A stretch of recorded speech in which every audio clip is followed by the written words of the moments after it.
Assalamualaikum warahmatullahi wabarakatuh.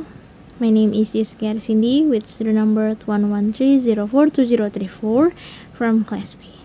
So today I would like make an analysis video debate for my final exam. So without any further ado, let's start. So the debate has ended well, where the government or opposition has bring good argument, and I will make analysis about the debate. So first thing first, I will comment the speakers and the arguments in this debate. So for the first speaker of governments, he bring the definition is faith is knowing death, merit, and career, and the arguments are as how the roots of life alignment is the presently uncertainty that exists in your life. And he explains, in the end, we can avoid unnecessary events that bring harm to us, and we can avoid these events by four other alternative. And the second argument is the world where individuals are aware of their fate and actually enhance their process of life. And he explains, by knowing our destiny, we will have the ability to avoid mistakes that can ruin our lives. And then, by knowing our destiny, we can better prepare for our success. In the end, the first of governments explains that oppositions can say we have to live and survive day by day, but if you face failure, how can we be said to be successful? And first speaker of government has POI. The POI is, what if you were on the same path as your destiny? Would you put pressure on other people if your destiny was true without exceptions? And then he answers, we think destiny can be very different from one another. Alright, next is first speaker of oppositions. He brings the arguments is, in fact, not knowing more about destiny can make things that happen in our lives more meaningful. And first speaker of opposition has rebuttal. The rebuttal is, you can prepare yourself better if we know what fate is. And his answer is, in fact, with all of that, if you already know all of that, you won't be able to enjoy it or change the things that happen in your life. And the first speaker of opposition has the POI too. The POI is, if you are going to be empowering and claiming all of your failures, what happiness are you feeling? And he answers is, but that's the thing you don't know, right? This is the fact that you don't know whether or not you are going to succeed. The fact that you don't know whether you will be empowered is what encourages you to try to, but more importantly, whether you succeed or fail, it is the fact that you believe you have control over those choices that what makes those choices really mean good at the end of the day. And the second argument is, why are people happier in outside of the house or like these individuals? There are four reasons. He explains, the first, uncertainty and unexpectedness. The second is the sense of autonomy. And the third is, experiences are defined by your emotions associated with this life. Alright, and the next is the second speaker of government. So, the second speaker of government bring the arguments.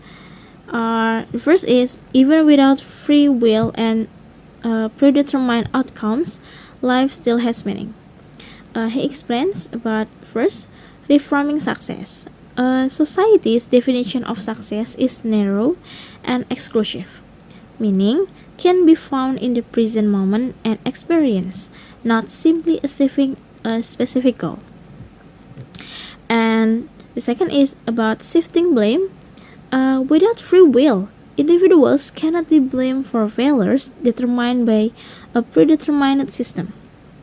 So this eliminates a negativity and allows finding meaning in existing circumstance. And then the third is positive reframing. Knowing the future allows for preparations and appreciating the good moments. uncertainty can cause anxiety. And the last is the second speaker of government bring about faith variations. So people who do not achieve social success, for example in academics, can still find meaning in the path they have set. Okay, but in this time, the second speaker of government has rebuttal. The rebuttal is free will is necessary for meaning, and the answer is about a meaning in the journey. Opponent are focusing on achieving success a source of meaning. So the speaker believes that travel and experience have its value. And the second is about valor and empowerment. A repeat failure in a system without free will, according to opponents, can be debilitating. So the speaker argues that meaning can still be found even in failure, and that individuals are not responsible for predetermined outcomes. Alright, so I think that's all from the comments of the speakers or the debaters. The next is I will give comments for full of the debate. Okay, so the first is about the government. The government teams brings arguments about avoiding guilt. So the argument is predetermined outcomes can bring happiness by eliminating guilt over bad events. So this argument can be strange because it provides a different perspective on how to deal with bad events, suggesting ways to maintaining happiness without free will. And the second is happiness from knowing good things. The argument is knowing good things are coming can still bring happiness. So the strength of this argument is this refers to the idea that anticipations can be a source of happiness, although perhaps not as powerful as the immediate experience of a pleasant surprise. Alright, and the third is cherishing unexpected good moments. The argument is knowing difficulties in advance allows one to appreciate unexpected good moments. So these points can be strange because it recognizes the value of unexpected positive experiences even within a deterministic framework. And the last is about sense of control in small choices. The argument is even small choices over a sense of control. And the strength of these arguments is it tries to meet the need for autonomy, although it may not fully address the importance of major life decisions. Next is opposition. Opposition team bring the argument about autonomy over major life decisions, and he explains about autonomy is essential to finding meaning in life. When people make their own choices, they feel more fulfilled and satisfied. So these points can be strange because it refers to the widely accepted idea that autonomy and self-determination are key factors in psychological well-being and self-fulfillment. And the second is value of achievements and relationships. The argument is personal choice increases the value of accomplishments and relationships. So these arguments can be strange because it's compelling and it resonates with the human experience of finding pride in personal endeavors and the unique value of chosen relationship. And the next is anxiety from knowing bad things. The argument is prior knowledge of a negative outcome causes anxiety rather than acceptance. So this argument can be strange because it highlights realistic human responses to negativity, which can overshadow the potential benefits of prior knowledge.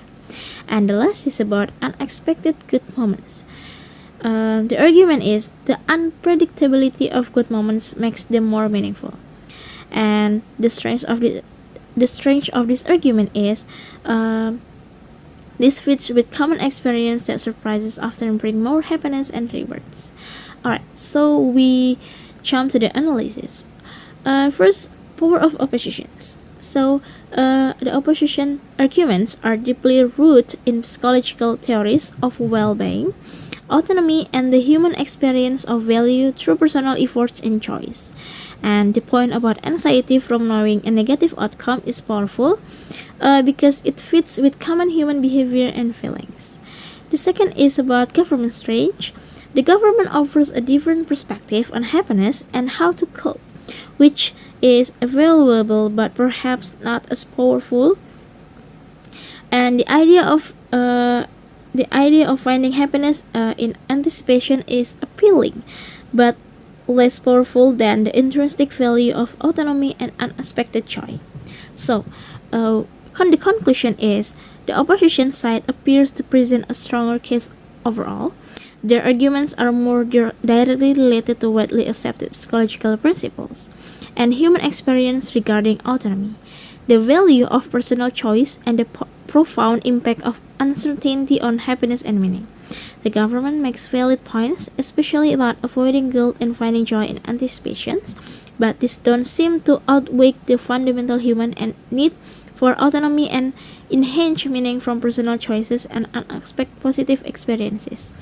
Therefore, the opposition deserves to win this debate because their arguments more comprehensive address core aspect of the meaning of life related to the free will and autonomy. Alright, I think that's all from me. Thank you.